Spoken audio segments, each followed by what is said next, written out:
Chapter 3. Recollections of a Student. Edinburgh University. A Sad Disappointment. Original of Professor Challenger. Of Sherlock Holmes. Deductions. Sheffield. Brighton. Birmingham.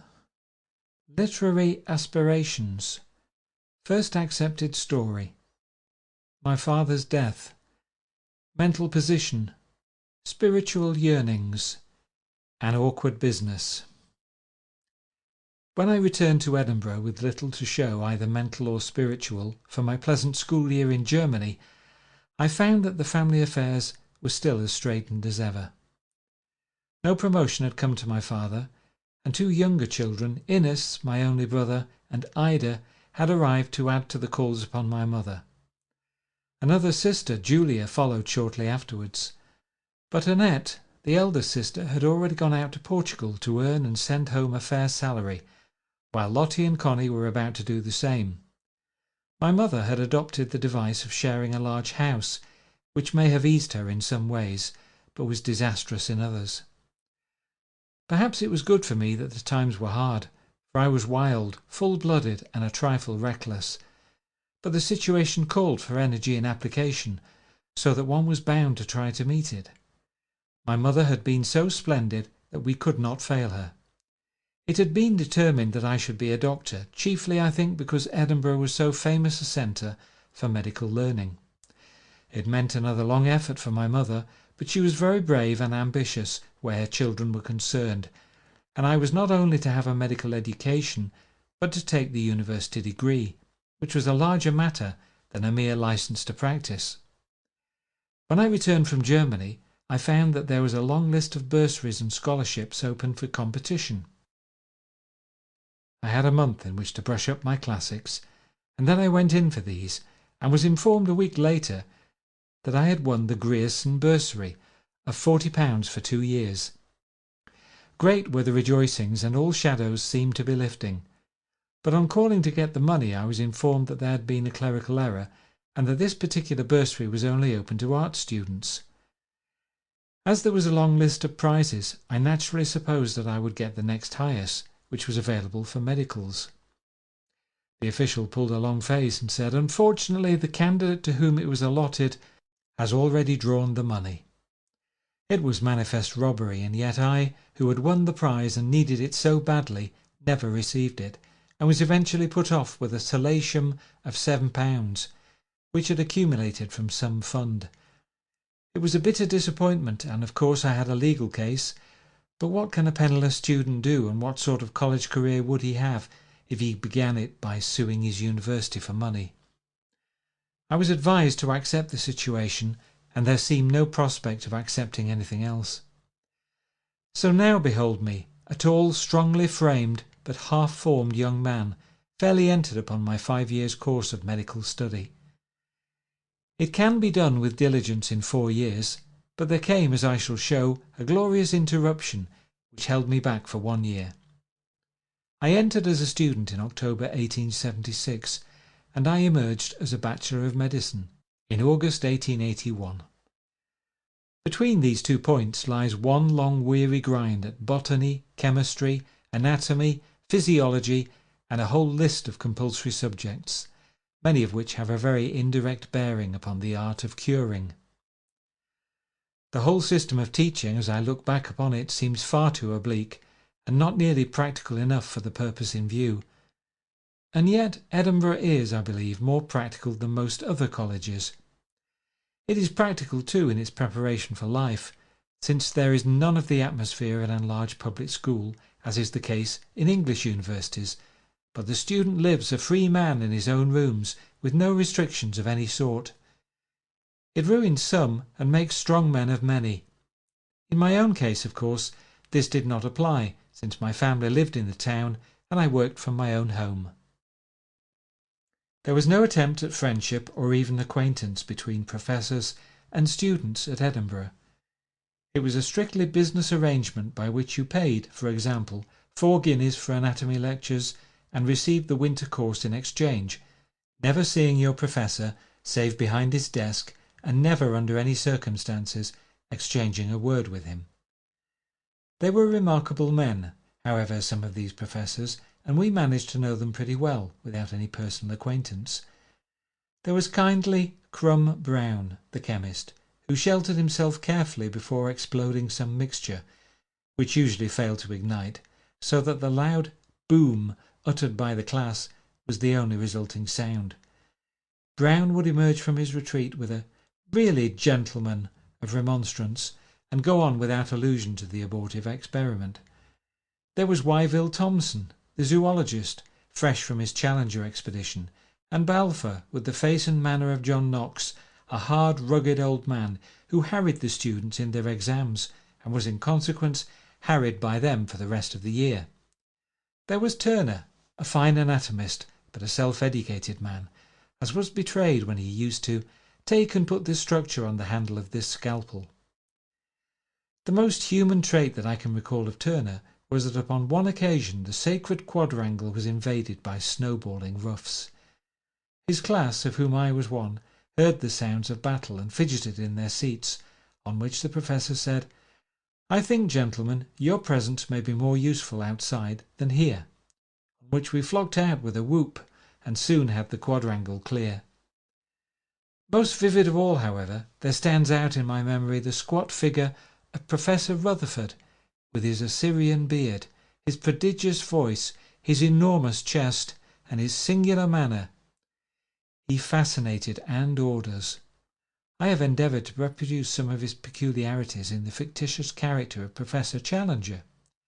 He would sometimes start his lecture before he reached the classroom, so that we would hear a booming voice saying, "There are valves in the veins," or some other information, when the desk was still empty. He was, I fear, a rather ruthless vivisector, and though I have always recognized that a minimum of painless vivisection is necessary, and far more justifiable than the eating of meat as a food, I am glad that the law was made more stringent, so as to restrain such men as he. "Ach, these Jarman frags!" he would exclaim, in his curious accent, as he tore some poor amphibian to pieces. I wrote a student song, which is still sung, I understand, in which a curious article is picked up on the Portobello beach, and each professor in turn claims it for his department. Rutherford's verse ran, "Said Rutherford with a smile, 'It's a mass of solid bile,' and I myself obtained it, what is more, by a stringent cholagogue from a vivisected dog, and I lost it on the Portobello shore." If the song is indeed still sung, it may be of interest to the present generation to know that I was the author. But the most notable of the characters whom I met was one Joseph Bell, surgeon at the Edinburgh Infirmary. Bell was a very remarkable man in body and mind. He was thin, wiry, dark, with a high-nosed acute face, penetrating grey eyes, angular shoulders, and a jerky way of walking. His voice was high and discordant. He was a very skilful surgeon, but his strong point was diagnosis, not only of disease, but of occupation and character. For some reason which I have never understood, he singled me out from the drove of students who frequented his wards, and made me his outpatient clerk, which meant that I had to array his outpatients, make simple notes of their cases, and then show them in, one by one, to the large room in which Bell sat in state, surrounded by his dressers and students. Then I had ample chance of studying his methods and of noticing that he often learned more of the patient by a few quick glances than I had done by my questions. Occasionally the results were very dramatic, though there were times when he blundered. In one of his best cases he said to a civilian patient, "Well, my man, you've served in the army." "Aye, sir." "Not long discharged?" "No, sir."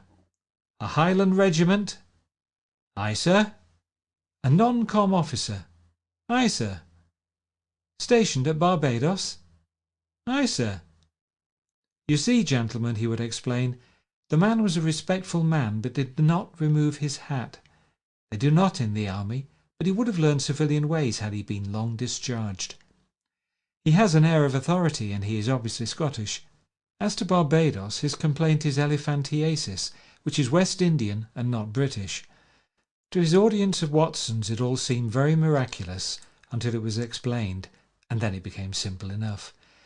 It is no wonder that after the study of such a character I used and amplified his methods, when in later life I tried to build up a scientific detective who solved cases on his own merits, and not through the folly of the criminal. Bell took a keen interest in these detective tales, and even made suggestions which were not, I am bound to say, very practical. I kept in touch with him for many years, and he used to come upon my platform to support me when I contested Edinburgh in 1901. When I took over his outpatient work, he warned me that a knowledge of Scottish idioms was necessary, and I, with the confidence of youth, declared that I had got it. The sequel was amusing. On one of the first days an old man came who, in response to my question, declared that he had a beelin in his oxter. This fairly beat me, much to Bell's amusement. It seems that the words really mean an abscess in the armpit. Speaking generally of my university career, I may say that though I took my fences in my stride, and balked at none of them, still I won no distinction in the race. I was always one of the ruck, neither lingering nor gaining, a 60% man at examinations. There were, however, some reasons for this which I will now state. It was clearly very needful that I should help financially as quickly as possible, even if my help only took the humble form of providing for my own keep. Therefore I endeavoured almost from the first to compress the classes for a year into half a year, and so to have some months in which to earn a little money as a medical assistant who would dispense and do odd jobs for a doctor. When I first set forth to do this, my services were so obviously worth nothing that I had to put that valuation upon them. Even then it might have been a hard bargain for the doctor, for I might have proved like the youth in Pickwick who had a rooted idea that oxalic acid was Epsom salts. However, I had horse sense enough to save myself and my employer from any absolute catastrophe. My first venture in the early summer of '78 was with a Dr. Richardson running a low-class practice in the poorer quarters of Sheffield. I did my best, and I dare say he was patient, but at the end of 3 weeks we parted by mutual consent. I went on to London, where I renewed my advertisements in the medical papers, and found a refuge for some weeks with my Doyle relatives, then living at Clifton Gardens, Maida Vale. I fear that I was too bohemian for them, and they too conventional for me. However, they were kind to me, and I roamed about London for some time, with pockets so empty that there was little chance of idleness breeding its usual mischief. I remember that there were signs of trouble in the East, and that the recruiting sergeants, who were very busy in Trafalgar Square, took my measure in a moment, and were very insistent that I should take the shilling. There was a time when I was quite disposed to do so, but my mother's plans held me back. I may say that late in the same year I did volunteer as a dresser for the English ambulances sent to Turkey for the Russian war, and was on the Red Cross list, but the collapse of the Turks prevented my going out. Soon, however, there came an answer to my advertisement. Third year's student, desiring experience, rather than remuneration, offers his services, etc., etc. It was from a Dr. Elliot living in a townlet in Shropshire, which rejoiced in the extraordinary name of Ryton of the 11 Towns. It was not big enough to make one town, far less 11. There, for 4 months, I helped in a country practice. It was a very quiet existence, and I had a good deal of time to myself, under very pleasant circumstances, so that I really traced some little mental progress to that period, for I read and thought without interruption. My medical duties were of a routine nature, save on a few occasions. One of them still stands out in my memory, for it was the first time in my life that I ever had to test my own nerve in a great sudden emergency. The doctor was out when there came a half-crazed messenger to say that in some rejoicings at a neighbouring great house had exploded an old cannon which had promptly burst and grievously injured one of the bystanders. No doctor was available, so I was the last resource. On arriving there I found a man in bed with a lump of iron sticking out of the side of his head. I tried not to show the alarm which I felt, and I did the obvious thing by pulling out the iron. I could see the clean white bone, so I could assure them that the brain had not been injured. I then pulled the gash together, staunched the bleeding, and finally bound it up, so that when the doctor did at last arrive, he had little to add. This incident gave me confidence, and what is more important still, gave others confidence. On the whole, I had a happy time at Ryton, and have a pleasing memory of Dr. Elliot and his wife. After a winter's work at the university, my next assistantship was a real money-making proposition to the extent of some £2 a month. This was with Dr. Hoare, a well-known Birmingham doctor who had a 5-horse city practice, and every working doctor, before the days of motors, would realise that this meant going from morning to night. He earned some £3,000 a year, which takes some doing when it is collected from 3 and 6 visits, 1 and 6 bottles of medicine, among the very poorest classes of Aston. Hoare was a fine fellow, stout, square, red-faced, bushy-whiskered and dark-eyed. His wife was also a very kindly and gifted woman, and my position in the house was soon rather that of a son than of an assistant. The work, however, was hard and incessant, and the pay very small. I had long lists of prescriptions to make up every day, for we dispensed our own medicine, and 100 bottles of an evening were not unknown. On the whole, I made few mistakes, though I have been known to send out ointment and pill boxes with elaborate directions on the lid and nothing inside. I had my own visiting list, also the poorest or the most convalescent, and I saw a great deal, for better or worse, of very low life. Twice I returned to this Birmingham practice, and always my relations with the family became closer. At my second visit my knowledge had greatly extended, and I did midwifery cases, and the more severe cases in general practice, as well as all the dispensing. I had no time to spend any money, and it was as well, for every shilling was needed at home. It was in this year that I first learned that shillings might be earned in other ways than by filling files. Some friend remarked to me that my letters were very vivid, and surely I could write some things to sell.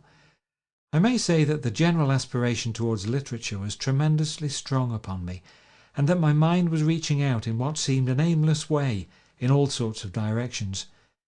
I used to be allowed 2d for my lunch, that being the price of a mutton pie, but near the pie shop was a second-hand bookshop, with a barrel full of old books, and the legend, "Your choice for 2d," stuck above it.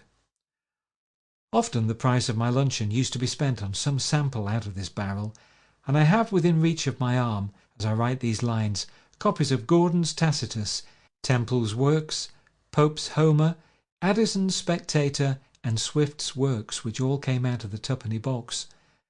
Anyone observing my actions and tastes would have said that so strong a spring would certainly overflow. But for my own part, I never dreamed I could myself produce decent prose, and the remark of my friend, who was by no means given to flattery, took me greatly by surprise.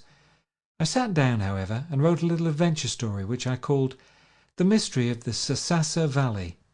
To my great joy and surprise, it was accepted by Chambers' Journal, and I received 3 guineas. It mattered not that other attempts failed. I had done it once, and I cheered myself by the thought that I could do it again. It was years before I touched Chambers again, but in 1879 I had a story, The American's Tale, in London Society, for which also I got a small cheque. But the idea of real success was still far from my mind. During all this time our family affairs had taken no turn for the better, and had it not been for my excursions and for the work of my sisters, we could hardly have carried on. My father's health had utterly broken. He had to retire to that convalescent home in which the last years of his life were spent, and I, aged 20, found myself practically the head of a large and struggling family. My father's life was full of the tragedy of unfulfilled powers and of undeveloped gifts. He had his weaknesses, as all of us have ours, but he had also some very remarkable and outstanding virtues. A tall man, long-bearded and elegant, he had a charm of manner and a courtesy of bearing which I have seldom seen equalled. His wit was quick and playful. He possessed also a remarkable delicacy of mind, which would give him moral courage enough to rise and leave any company which talked in a manner which was coarse. When he passed away a few years later, I am sure that Charles Doyle had no enemy in the world, and that those who knew him best sympathized most with the hard fate which had thrown him, a man of sensitive genius, into an environment which neither his age nor his nature was fitted to face. He was unworldly and unpractical, and his family suffered for it, but even his faults were in some ways the result of his developed spirituality. He lived and died a fervent son of the Roman Catholic faith. My mother, however, who had never been a very devoted daughter of that great institution, became less so as life progressed, and finally found her chief consolation in the Anglican fold. This brings me to my own spiritual unfolding, if such it may be called, during those years of constant struggle. I have already in my account of the Jesuits shown how, even as a boy, all that was sanest and most generous in my nature rose up against a narrow theology and an uncharitable outlook upon the other great religions of the world. In the Catholic Church, to doubt anything is to doubt everything, for since it is a vital axiom that doubt is a mortal sin, when once it has, unbidden and unappeasable, come upon you, everything is loosened, and you look upon the whole wonderful interdependent scheme with other and more critical eyes. Thus viewed, there was much to attract: its traditions, its unbroken and solemn ritual, the beauty and truth of many of its observances, its poetical appeal to the emotions, the sensual charm of music, light, and incense, its power as an instrument of law and order. For the guidance of an unthinking and uneducated world, it could in many ways hardly be surpassed, as has been shown in Paraguay, and in the former island where, outside agrarian trouble, crime was hardly known. All this I could clearly see, but if I may claim any outstanding characteristic in my life, it is that I have never paltered or compromised with religious matters, that I have always weighed them very seriously, and that there was something in me which made it absolutely impossible, even when my most immediate interests were concerned, to say anything about them save that which I, in the depth of my being, really believed to be true. Judging it thus by all the new knowledge which came to me, both from my reading and from my studies, I found that the foundations not only of Roman Catholicism, but of the whole Christian faith, as presented to me in 19th century theology, were so weak that my mind could not build upon them. It is to be remembered that these were the years when Huxley, Tyndall, Darwin, Herbert Spencer, and John Stuart Mill were our chief philosophers, and that even the man in the street felt the strong sweeping current of their thought, while to the young student, eager and impressionable, it was overwhelming.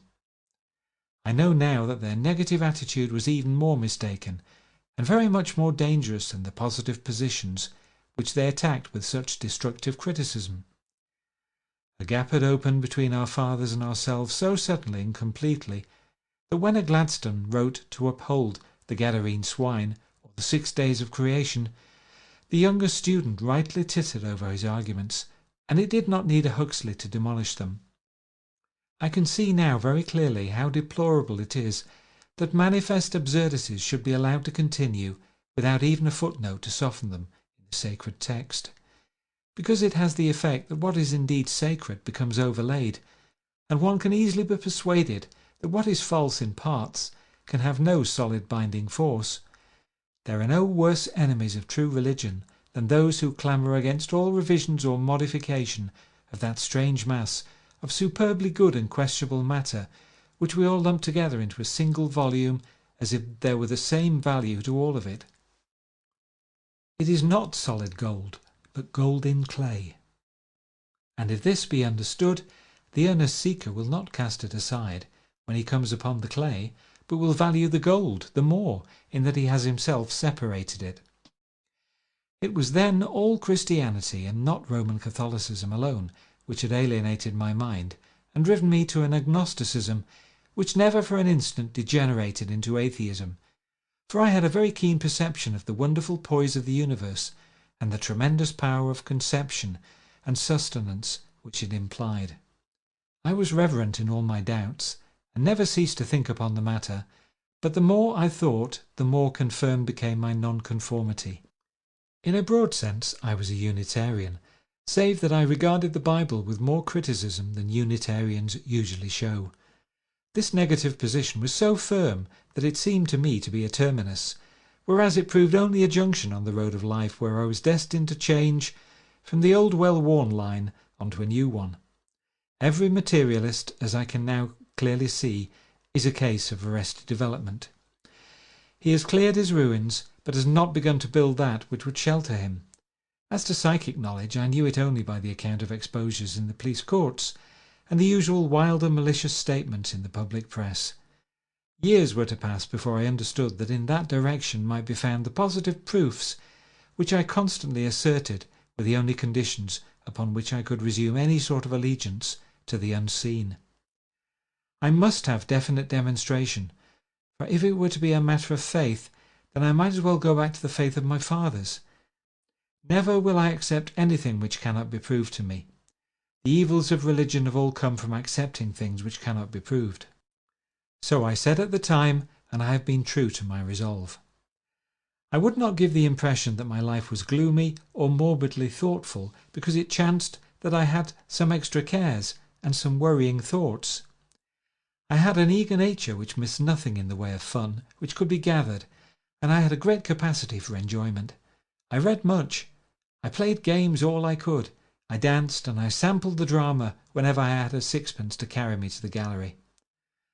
On one occasion I got into a row which might have been serious. I was waiting on the gallery steps with a great line of people, the shut door still facing us. There were half a dozen soldiers in the crowd, and one of these squeezed a girl up against the wall in such a way that she began to scream. As I was near them, I asked the man to be more gentle, on which he dug his elbow with all his force into my ribs. He turned on me as he did so, and I hit him with both hands in the face. He bored into me and pushed me up into the angle of the door, but I had a grip of him and he could not hit me, though he tried to kick me in cowardly fashion with his knee. Several of his comrades threatened me, and one hit me on the head with his cane, cracking my hat. At this moment, luckily, the door opened, and the rush of the crowd carried the soldiers on, one sympathetic corporal saying, "Take your breath, sir, take your breath." I threw my man through the open door and came home, for it was clearly asking for trouble if I remained. It was good escape from an awkward business. And now I come to the first real outstanding adventure in my life, which is worthy of a fresh chapter and of a more elaborate treatment.